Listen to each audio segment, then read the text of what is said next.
नव्या शैक्षणिक वर्षाच्या आजच्या पहिल्या दिवशी ठाण्यातल्या किसननगरमधल्या ठाणे महापालिका शाळा क्रमांक 23 मध्ये विद्यार्थी आणि विद्यार्थिनींचं मोठ्या उत्साहात स्वागत करण्यात आलं। राज्याचे उपमुख्यमंत्री एकनाथ शिंदे यांनी आपलं प्राथमिक शालेय शिक्षण याच शाळेतून घेतले, त्यामुळे दस्तूरखुद्द उपमुख्यमंत्र्यांनी आपल्याच शाळेत उपस्थित राहून विद्यार्थ्यांचं स्वागत केलं। शिंदेंच्या हस्ते विद्यार्थ्यांना गुलाबाची फुलं देण्यात आली। त्यानंतर त्यांनी अख्ख्या शाळेची बारकाईने तपासणी केली। शाळेची स्वच्छता आणि विद्यार्थ्यांसाठीच्या सोयीसुविधांचा त्यांनी अगदी आवर्जून आढावा घेतला।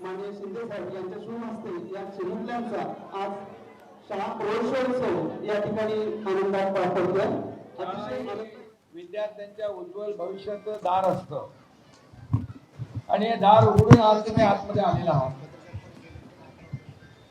आणि पहिल्या दिवसाचा उत्साह हा वेगळाच उत्साह आहे ना। शाळेमध्ये आलात तुम्ही, आता सुट्टी संपली ना। काही लोकांना वाटतं का अजून सुट्टी पाहिजे होती, नाही ना। त्यामुळे आता उत्साहाने अभ्यास करायचा आहे।